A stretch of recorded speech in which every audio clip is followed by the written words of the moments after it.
Good afternoon, everyone, and just brilliant to have you here with us. Just so absolutely amazing to be joined here with Doug Fisher, Professor Doug Fisher, who's been doing massive amounts of research into how teaching can work in this area. Doug works with Nancy Frey, publishing many books, and more recently with John Hattie as well, and that's who you've been working with on the recent ones. And a lot of people in the UK know John Hattie's work, but aren't so familiar with your work, Doug. So it's absolutely brilliant to have us here with you. So welcome to you.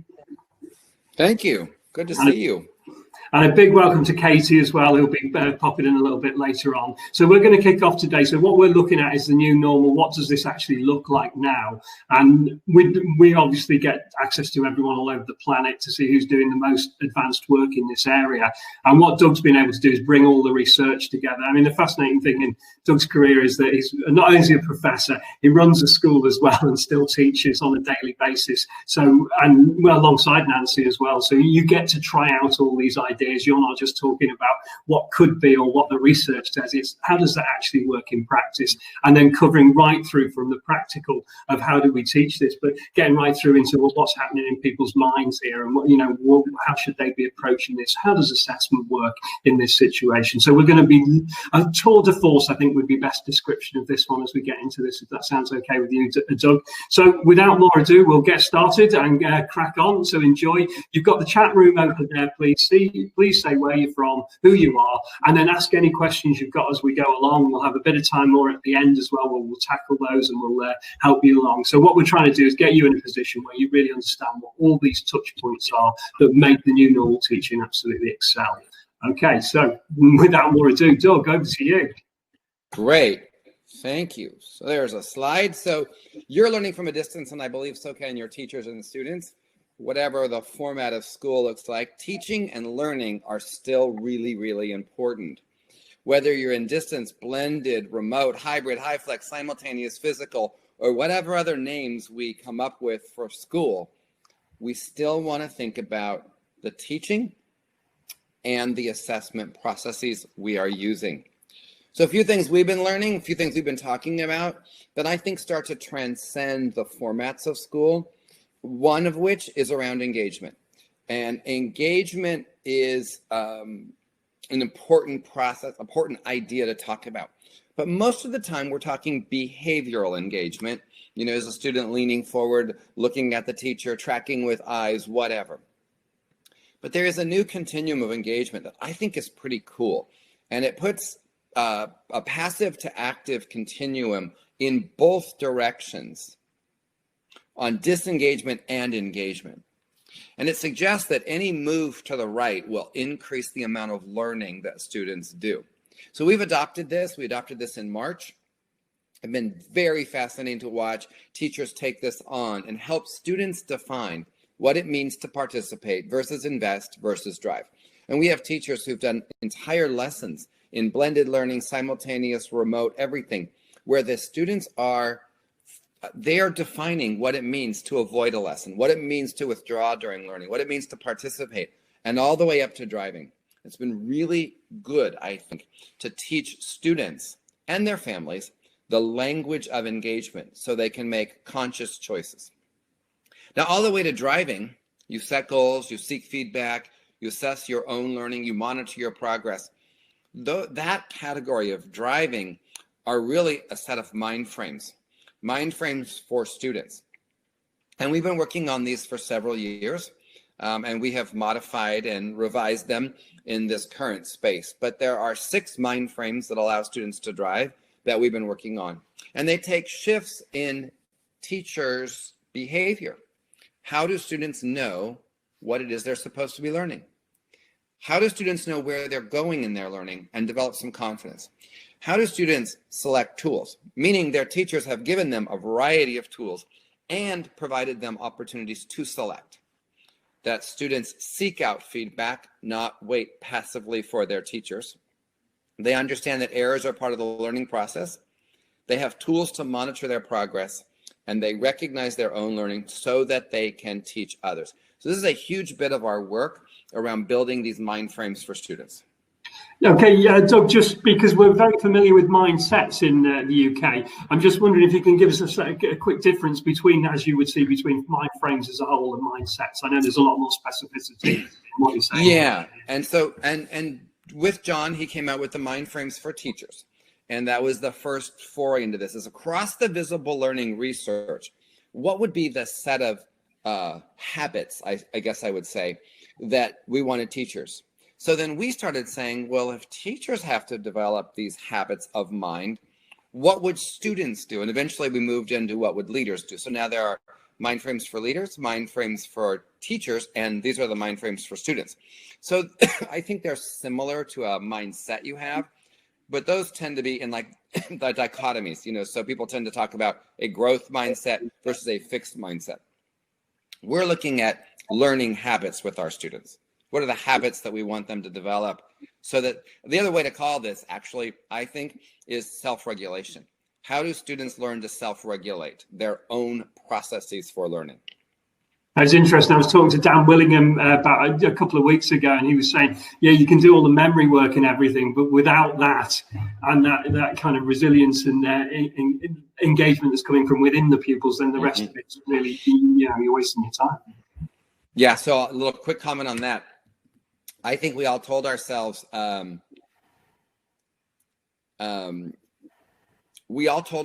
that students were intrinsically motivated. We all believe that.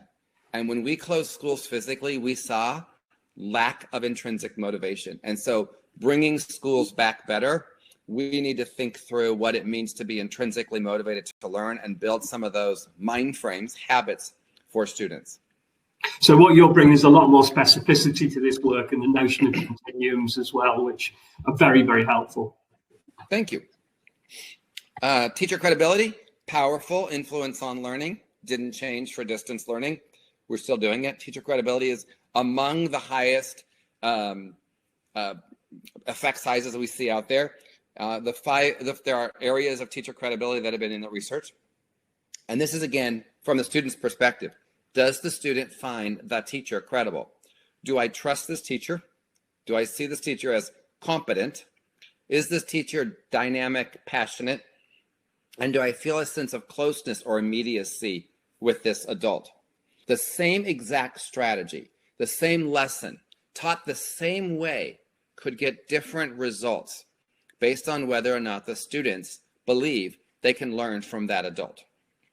And so we've done a lot of work on building credibility. How do teachers establish trust? How do teachers establish their competence? How do teachers work on dynamism, and how do they bring passion and convey a sense of closeness? So this is an important part of work, because we could focus on strategies and do this read aloud and cognitively guide their thinking in mathematics. But if the students don't believe they're going to learn from that adult, it's not going to change their learning trajectory. Can I just ask, do you notice much difference between how a teacher is online and a teacher offline, face-to-face as the old way? Sure. So proximity becomes the obvious one. Teachers online tend to forget to use students' names, which is one of the ways we develop our immediacy. Some people's passion has been compromised online. You know, they're sitting in their living room and they're talking to a computer screen, and they feel that it's not, there's less dynamism there. Teachers are also often saying, I don't know how to work this technology, so they're compromising their competence. And so there are some teachers who've really embraced this, who've established their credibility in an online environment, and their students are doing spectacularly well. It's one of the things we talk about, internal and external dialogue, and we're very aware of what our external dialogue is, because that's what we're saying to people. But it's the thinking that we're doing while we're doing that saying, and I think it's that bandwidth problem when you get technology. So teachers tend to externalize internal dialogue, and it gets in the way of what you're trying to do, and in the audience ability to receive that as well. Awesome, absolutely. And we say to teachers all the time, you don't need to narrate everything you're doing in an online environment. You would never say, I'm going to turn on my computer, I'm going to plug in the projector in physical school. So why are you saying I'm going to share my screen? I'm going to create breakout rooms. I'm going to make a Google link. But people over narrate in this online space. causing a huge listening demand for students. And at some point they turn off, they stop listening. So that's part of the credibility that we're working on. Teacher clarity, I've been working on this for quite a while. Do students know what they're supposed to be learning? Do they know what success looks like?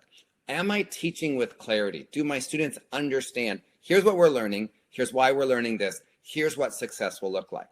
Teacher clarity has a respectable influence on students' learning. We've known this. It's been around a really long time.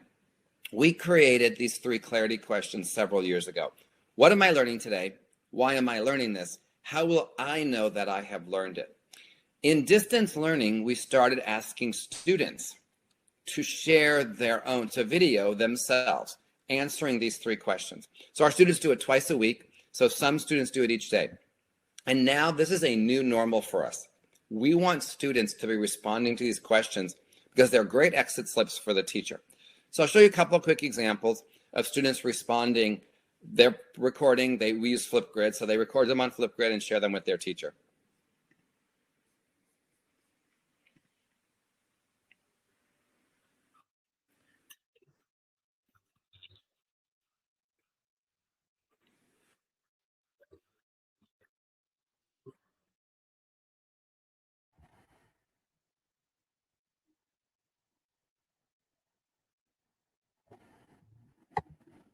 Well, there's one. We've practiced that one before and it was working perfectly well. And it's just saying that the media isn't supporting it. So you might need to just talk over that one, Doug. Let's try a different one then. How about this video? Today in stats class, we are talking about an interesting topic about the purpose of random assignments and the importance of it, which is to make each assignment or group equal and to eliminate biases. I learned it because I know that I can use it in the future, or I can maybe even use it now already, so that when it comes to getting to know or seeing a random experiment, I won't get fooled by it and know if everything's equal or correct, or if I'm ever going to make a random experiment myself, I can or I will know what to incorporate. I know I have learned this because I can explain to you what I'm learning in stats and the purpose of it and how we can use it in our life. We can use it outside of school, not just in stats class. And that's it. And so we have students doing this on a regular basis where they're reviewing and they're talking about, here's what I've learned today. Here's why this is important. Here's how I know. And it's been great for the teachers to get a glimpse in. Did the students understand what they were supposed to learn? Do they see relevance? And do they know what success looks like? Having a learning goal versus not having a learning goal is an accelerator. Students should know what it is they're learning. They should accept that learning goal, which means their teachers have to be very clear, what is it that we are learning? We've also spent a lot of time on how you design learning for remote, distance, etc. And we built this learning framework, instructional framework for distance learning, watching 74 teachers from around the world transition to distance learning. And there are 4 components of it that all spin around this idea of purpose or learning intentions. Teachers can demonstrate their thinking. They can have students practice. Those mostly occur asynchronously. And when we are with students, whether it's physically with students or synchronously online, we spend the time with them getting students to collaborate using language and then coaching and facilitating scaffolding. So we're trying to shift that anything that they're doing for practice, anything where it's input, direct instruction, think alouds, occurs in an asynchronous way. And I think that's going to be a permanent change when we return to school physically, whenever that is. I think the review preview is going to be something that we work on in an asynchronous environment for years to come. When we are present with students, we want to get them talking, collaborating, problem solving, negotiating, interacting, using language, and then noticing the patterns of errors so that we can scaffold. So I think there's going to be a big change in how we're thinking about instruction. Doug, I wonder if you could just talk a little bit more about the collaborating, because I know that's something that's been quite a challenge here with privacy settings and things like that. So I'm just wondering how you've been managing it there and what you've been finding to do differently that works really well.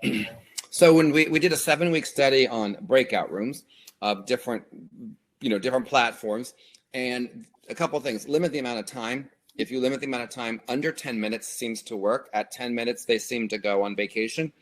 Second, they have to clearly understand the task being asked of them. If they don't understand the task, they're paralyzed in a breakout room. Number 3, they have to have a product that they come out of the breakout room having created as a group. And number 4, they need to know how to ask for help if they're stuck. Simple. Here's a Google slide. Group 1, you're on slide 1. Group 2, you're on slide 2. You're working on your math or whatever. If you get stuck, turn the slide background red, because then the teacher in gallery view can see which slide goes red and immediately go to help. So when we see those 4 behaviors in place in a class in distance learning, productive collaboration goes way up. So very similar to what I think Dylan Wiliam would call responsive teaching, or what was assessment for learning, which I think has been renamed for that. So we're saying these were, one of the things we were noticing was people were forgetting to use success criteria in the early days. Oh, yeah, absolutely. We've got back to it now. We spent so long establishing that language with children. We need to build it as well. Yeah. And it didn't change from a distance. They need to know what it is I'm learning and what success looks like. And we have to make it that there's some we success criteria, not just I success criteria. We are learning, we will be successful when. And so we're seeing a shift in that language to encourage more student-to-student interaction. For example, I watched a math class. Each group had a different Google slide. Every group's problem was different from everybody else. They had to contribute to the slide in the color that was assigned to them. So you're the green writer, you're the blue writer, etc. And then when they finished, they had to go to other group slides using a little sticky note. What do I notice? What do I wonder? They interacted so much because they clearly understood the task. There was a product the teacher could see. They knew how to ask for help. And it was not this 30-minute long go and work with your partners. And we're also finding that the more you can show them other people's answers and other people's workings, the more they contribute, anything up to 3 times as much, which is great. And the depth it comes in as well there. Yep. When students just for people who are new to the kind of John Hattie scale, can you just kind of give the quick summation of what this diagram is? Sure. So the meta-analysis that John has collected, like 1,800 of them now, 300 million students in the database, and it uses an effect size, how powerful something is. I live in California, so we think about it like the earthquake scale. Some things you never feel. There's about 10,000 earthquakes a year in California. Some of them, most of them we never feel. Others are like a little tiny movement, and others you really, really notice it. That's this barometer. Some things actually cause harm for students learning and they learn less than the previous year. Some things are more developmental, no offense to the teachers, but the student probably would have learned that without any instruction. Then there's the average teacher effect, and then the zone of desired effect, where the effect size of 0.40 average across the entire database. Anything above that is an above average influence. So you can see boredom has a pretty significant harmful impact on students' learning.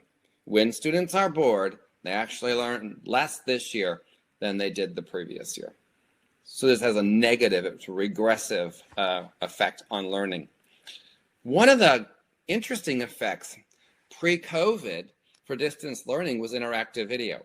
If you can get students to interact with video, it's a pretty good technology intervention.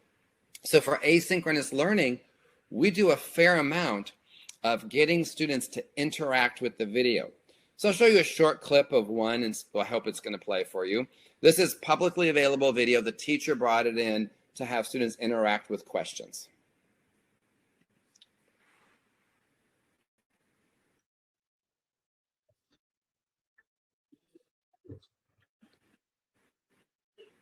So you can see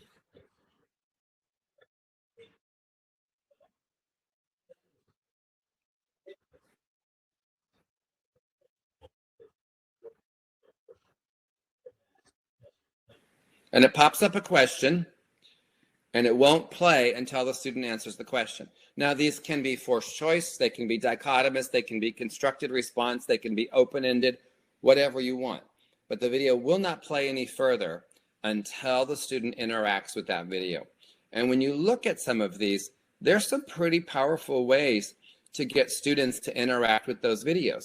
Getting students to interact with video during asynchronous time is really powerful learning for them. Again, preview and review are the opportunities. When we think about synchronous lessons, we design a week at a glance. You'll see there's opportunities. They're involved with interaction. They're involved with teachers interacting with students and students interacting with one another. So we're designing learning across a week that includes synchronous and asynchronous lessons. So I showed you a 9th grade class, and now here's a 2nd grade class, just to get a sense. We spent a lot of time thinking about scaffolding. What is the appropriate scaffolds you apply in synchronous and asynchronous lessons? So as leaders, we talked about prompting and cueing. So as leaders, here's something we learned a lot, learned that we needed to communicate. Parents, please allow your children to struggle. Struggle is good for their brains. Productive struggle helps you learn. Stop telling your child the answer and stop doing the work for your child. And we see way too much over-helping by well-meaning, well-intended families. And so we've had to do a whole parent campaign to have parents understand. And I think that's going to serve us well in the future, is to have parents understand what help looks like, not doing the work for the kid or telling the kid the answer. Because we all know the risk there is around learned helplessness, developing kids who are dependent on adults for answers. Sorry, Doug, just a quick one. Some people were asking about what video format you're using there in order to be able to bring that functionality into your classroom. So the subscription we have is called PlayPosit, Edpuzzle, Nearpod, Canvas Studio. There's several systems that do it. The one that we subscribed to 3 years ago is PlayPosit, PlayPosit. It's a subscription service. Edpuzzle does it. Nearpod does it. Canvas Studio does it. So there's all kinds of platforms. But the idea is you can bring a video in. So in these systems, you can create your own video. You can use a publicly available video like a YouTube video, a public TV video, any, BBC videos are being used. So people bring in videos and they have these interaction opportunities with them. Fantastic. And shamelessly plug the Osiris Digital platform, which does that's one of many features that it has and brings coaching directly into that. Fascinating one there is you're able to put just a little dot, you don't even need to comment, and then they recognize that that's a stop point. And I think you could do that on these ones as well and let them just take it whichever way they want. That way you find out what they're really thinking about as well, yeah. Right. Awesome.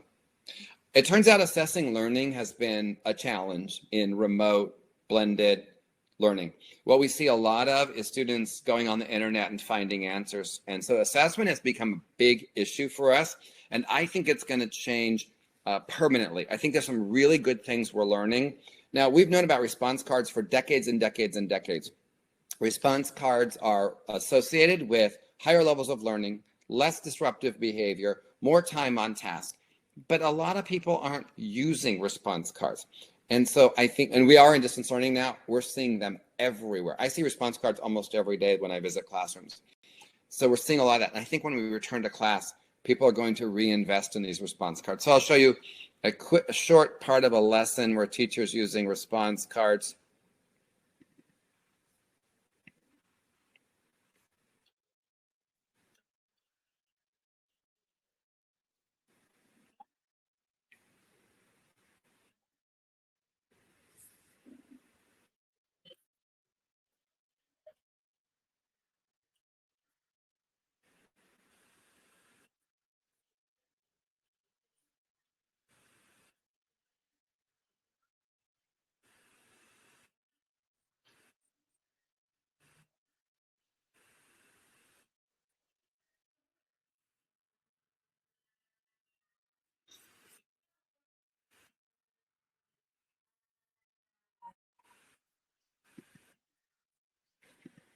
So we're seeing all kinds of ways of teachers noticing using that response card. Super simple. I hope we don't forget that. So one of the things we've really learned in distance learning, and I hope we don't forget this, is having students teach content back. That a good assessment opportunity is when students teach others. And that's been a part of our assessment capable, self-regulation, self-assessment, teaching back. That's been part of what we want to work on. It just didn't ever really grow. But in distance learning, we started seeing all kinds of teachers having students teach their siblings, teach their parents, teach their extended family, teach the class, record videos for the class. We started seeing a trend in getting students to teach content back. It allows the teacher to hear which part of my lesson stuck and where are some misconceptions or some errors. So teaching back became a really big part of what we see now. We have all kinds of examples. Here's a quick example of a student teaching back. Hello, class. So we are going to compare numbers, and the numbers we are comparing are 436,425 and 450,123. So the bigger one would be this one because the alligator would want to eat it. The reason why the alligator would want to eat this number is because you easily see the 4 and then the 4. They're equal. But you would go to the next one and there's a 3. And then there's a 5. 5 and 3 are not equal. So you would go to the one that's bigger, and you would put the alligator, and then you would circle it. And if you ever have another problem like this, and these are staying equal, but the last one isn't, then you have found your answer of which one's bigger. So thank you so much for watching How to Compare Numbers.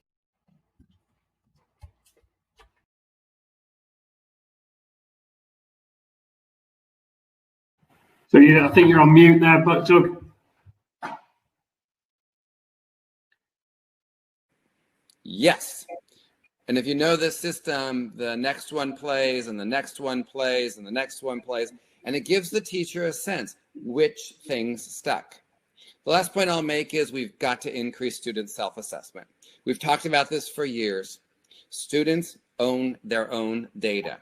We should have students self-assessing, and then teachers don't become the decider of whether or not students learn.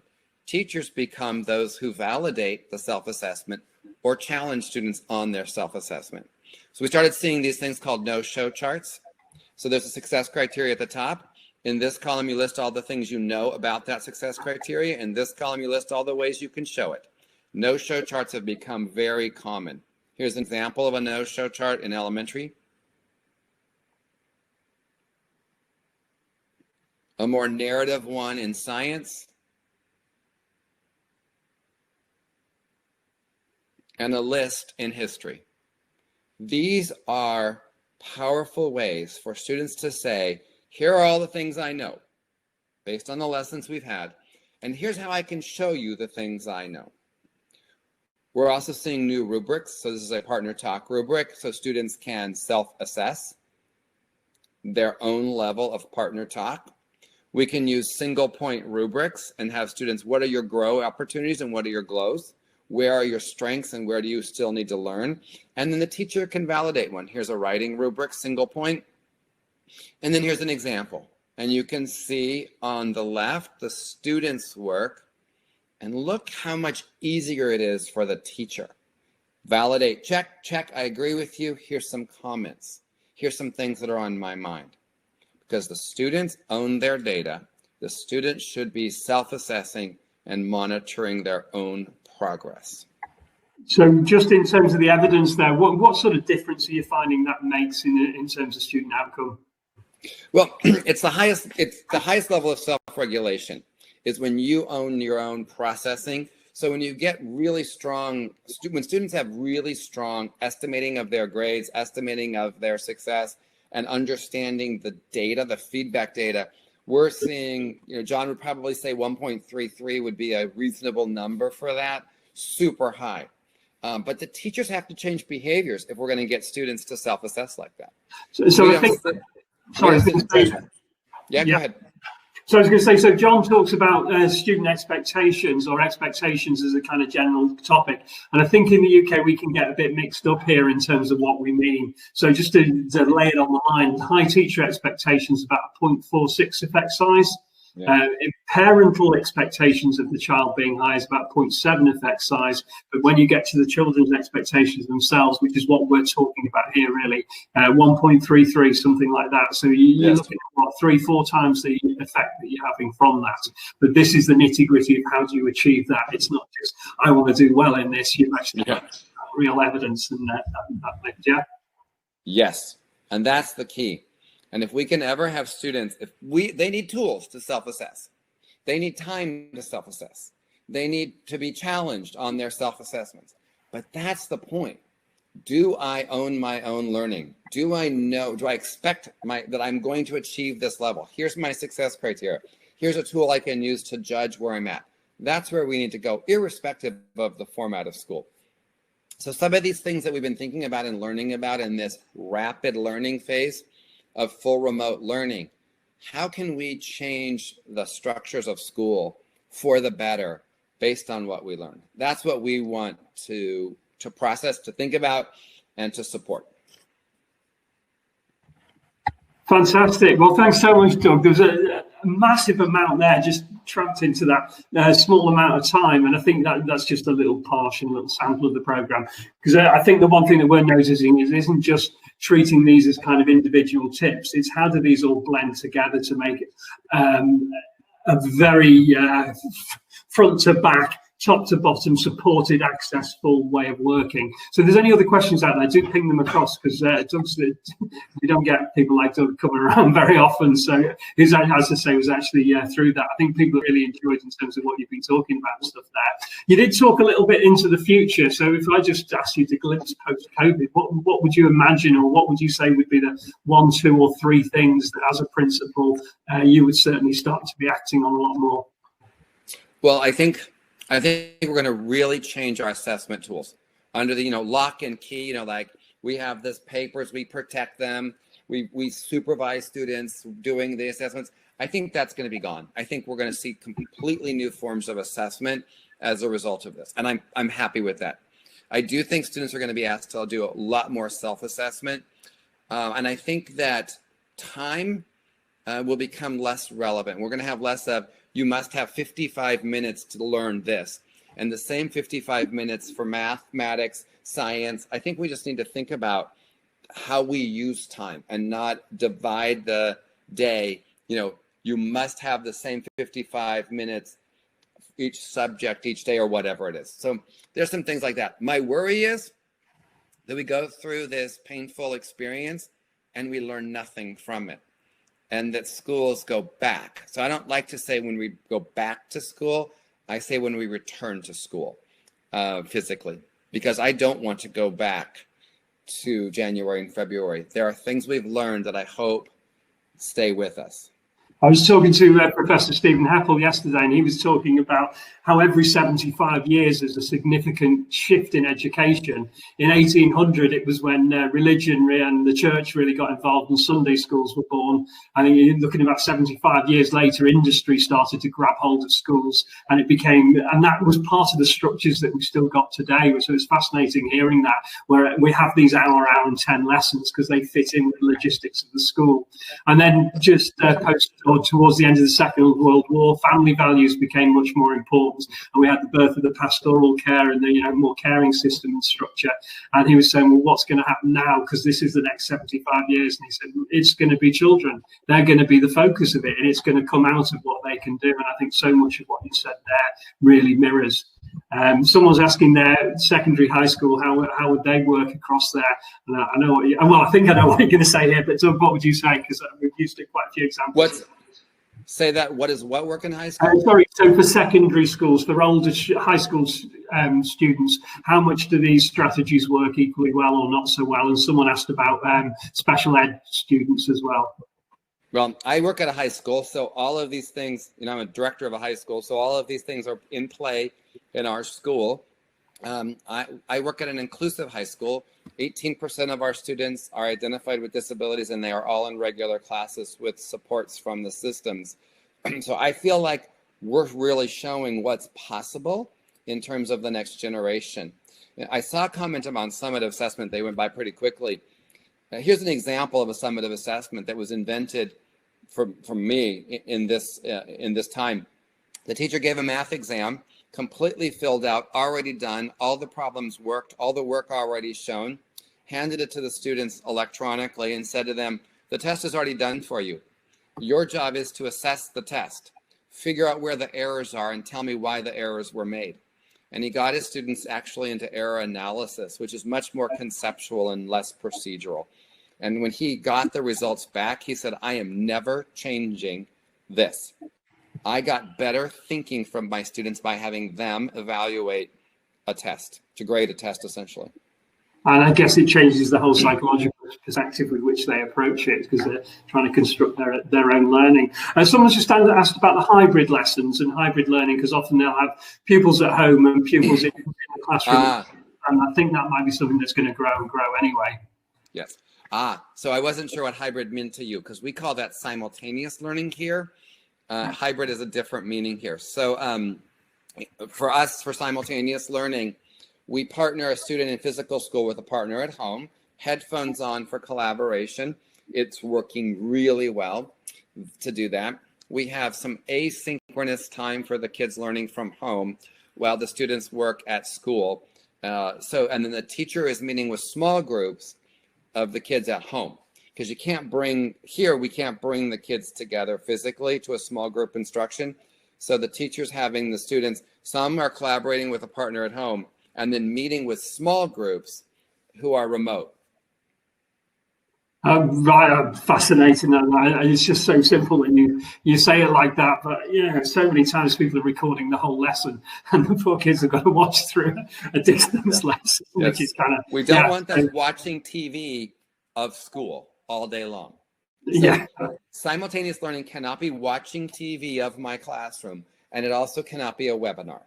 It has to be participation. Fantastic. Just one more here about curriculum coverage, because obviously if you're on an examination syllabus, it tends to accelerate what you've got to get through. And I think the same issue happens in primary with the SATs programs here. How do you cope with that kind of need for that knowledge heavy, shall we say, knowledge rich, I think they prefer to call it. Syllabus? Yes. Well, we have the same number of standards, learning expectations this year as we had last year. That did not change. We still have, last year they suspended our state exams. They're not suspending them this year. So we have to teach students the content that the government pays us to teach. And so if you read, read Graham Nuthall's line of inquiry starting way back in 2007, somewhere between 40 and 60% of instructional minutes are spent on things students already know. So if that's true, we only need the other half of those minutes to focus on things they still need to know. And so if we actually assess learners, here's where you are now, and line up those experiences for them where they need to go now, and cut out the 60% or 40% of the minutes that are on things they already learned, we'll be just fine. And I think it's that need for over preparation by the teacher in advance of doing this, and you really can condense that knowledge down. I've seen various examples of that. So they're absolutely massive. People are asking, can we do this with any age group? Of course you can. Was that right? In this pedagogical? Yes. Yeah, it might need a little bit of adaptation, but your learners. And I think the other thing, the big lesson coming out of Estonia and coming out of Singapore is practice this while you've got your children in school. Get them working remotely in school in front of you, so you know you've got it, and then they can show their parents how it works. Yeah. There's huge amounts here. Sorry, Doug. We were. I'm seeing some of the chat about breakout rooms. We use breakout rooms with 3 and 4-year-olds and 18-year-olds. It is a common thing here. And there's all this worry, like, what if they're mean to each other in the breakout room? They can be mean to each other in physical school, and the teacher will never know because the teacher's on the other side of the classroom. We have to teach children that if something happens that's uncomfortable in your breakout room, ask for help and get the teacher to fly into that room. Because there's very simple anonymous buttons you can push, like in a Zoom meeting, to request the host. Nobody knows. And you can actually address the meanness. So we use it in our transitional classes, the preschool, I think you call them preschool classes. We use it in our kinder classes, our first grade, all the way through. Breakout rooms, we want them talking to each other, but they have to have a product. I think also you emphasize a really strong point there. We know from the collective efficacy research that the most important skill that underpins it all is social sensitivity, and therefore that needs to be trained. It doesn't necessarily come by osmosis from the home, unfortunately. So, it has to be started, and the teacher models that right from the start. Right. Okay, well, I mean, that's been absolutely brilliant. Thanks so much for sharing so many different ideas there, Doug. And an absolute pleasure to have someone who's such an awesome, and I will use that word, absolutely awesome trainer and developer of these sorts of ideas. And these are all captured in the program, which works very well with the visible learning approach, I understand, as well. But it's research-based. As you heard, Doug was just saying, look, we had an idea, we tested it out for 7 weeks, and it will have. And it looked at all the data behind it. So we know that these things can really work, and that's really great to build from. Katie, have you got any last words? No, I just wanted to say that we can obviously develop these strategies further by working with your school on Doug's programme. So if anybody does want more information, then please do just take the opportunity to book an appointment using the calendar link in the chat section. I'll leave the last word with you, Doug. All right. Enjoy, be safe, and we can do this. Say to yourself every morning, I've got this. Thanks so much for joining us. Really appreciate, and thanks so much to Doug for spending the time with us. Really appreciate that in a very, very busy packed schedule. And thanks you for all joining us. Take care then. Bye now. Bye. Bye.